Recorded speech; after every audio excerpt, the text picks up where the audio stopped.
there is no provision in the Constitution says if some rando or a candidate or a president decides that he didn't like the outcome of an election, you could terminate the whole thing. All rules, regulations, and articles. But all terminate. And the way the right views it is that he's saying the fraud they have committed is allowing them to terminate all the rules in the Constitution. No. If you're on cable news, you're not in news. You're in marketing. You just don't realize it. All right, everyone, buckle up because today we're breaking down a fiery debate between Tim Pool and Cenk Uygur. Cenk is throwing out wild accusations defending the establishment while pretending he's anti-establishment, and Tim isn't letting it slide. Tim Pool outright rejects Cenk's twisted logic live, and trust me, it's as entertaining as it is revealing. Let's see how this plays out, and as always, I'll be giving you my honest reaction. Let's dive in. Let me pull up this Twitter thread. We got this from Cenk Uygur himself. You tweeted, "I've been trying to figure out why I'm more optimistic now than I was before the election, even though I was so against the guy who won. I know now. MAGA is not my mortal enemy, and neither is the extreme left. My mortal enemy is the establishment, and they have been defeated. It's not just that the establishment candidate lost, it's that their media is mortally wounded. The source of their strength was not insipid politicians like Mitch McConnell and Joe Biden. The source of their strength was their propaganda machine, the mainstream media. Now, online media is strong enough that their oppressive monopoly on the American mind has been broken. Now we're in the jungle. They hate that. I love it. This uncontrolled marketplace of ideas is where I'm home. I'd rather be in the populist woods than an establishment prison." So you got a ton of praise from a lot of conservatives saying that, Gunther Eagleman, they haven't been defeated. He calls you naive. Matt Gaetz said, "I've long said there are coalitions to be made between the populist left and the populist right." My first critique would be, it feels a little thick.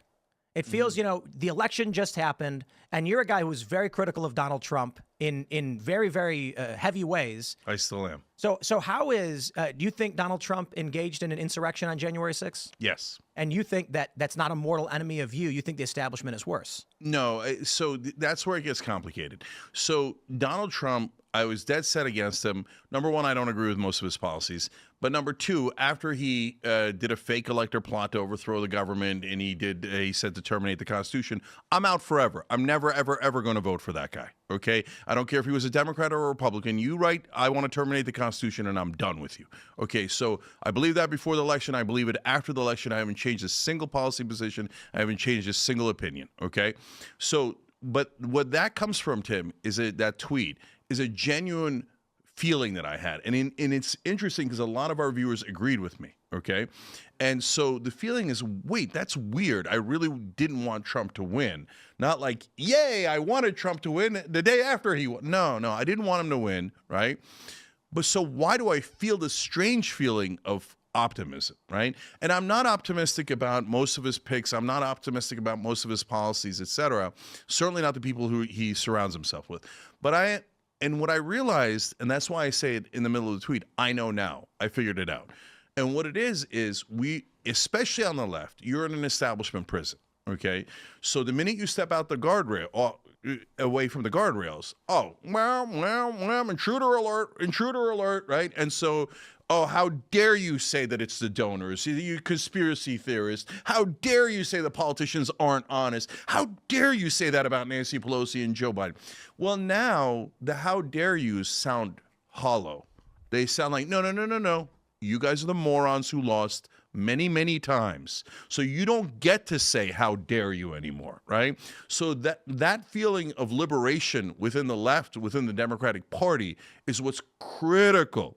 And the fact that we're no longer in a strictly left-right spectrum, that we're in a populist establishment spectrum layered on. Those are all incredibly hopeful things. And most importantly, it's that online media, for the first time, beat mainstream media. And so if that's true in a general election, I believe it could also be true in a Democratic primary, okay? Because our number one opponent in Democratic primaries is mainstream media. So Bernie wins in the first 3 states in 2020, and what happens? It wasn't just that the politicians coalesced.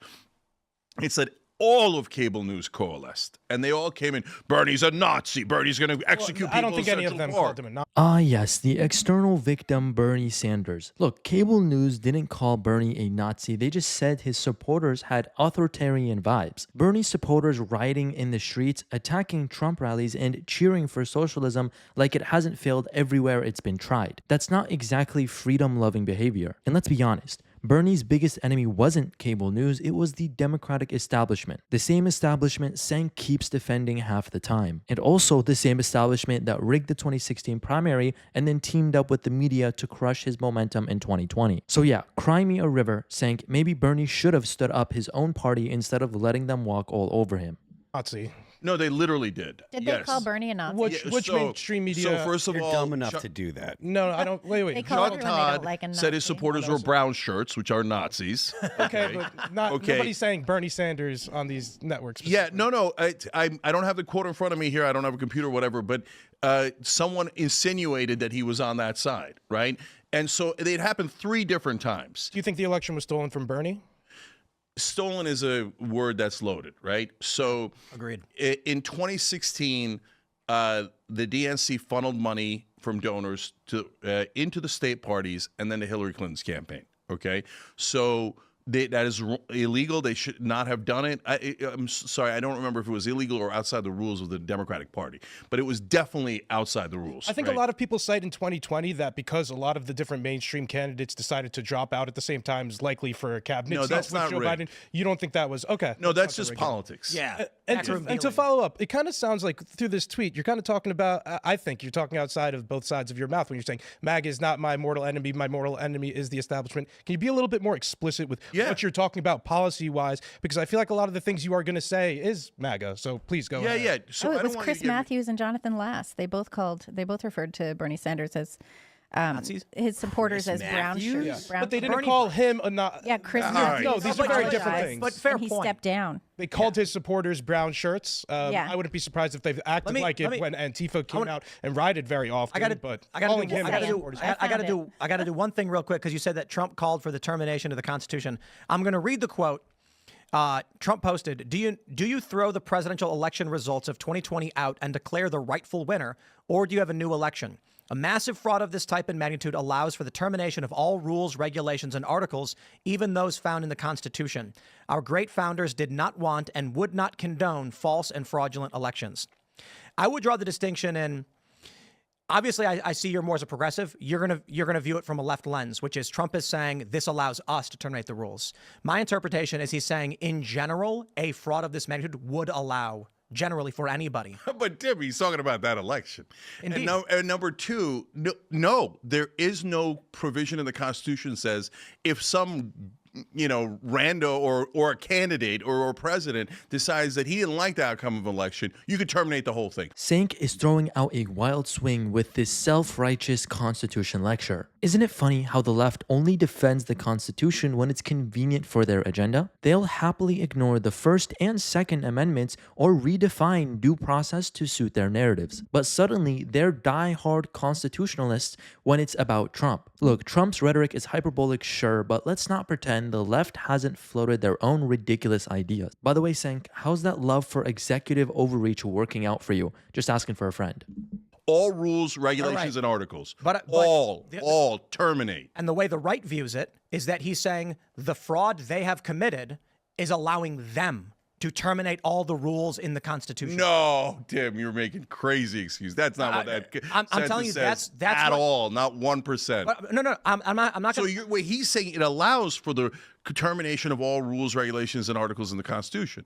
So you what could- part of that is the left saying it? He's saying it. No. My point is the left's perspective is Trump is saying this would empower him to terminate the rules. That's the argument they've made. He's at least saying that I want to terminate the rules. But that's the left perspective. The right perspective is he's saying the actions that have been taken allow in general for these people to basically violate the rules of the Constitution.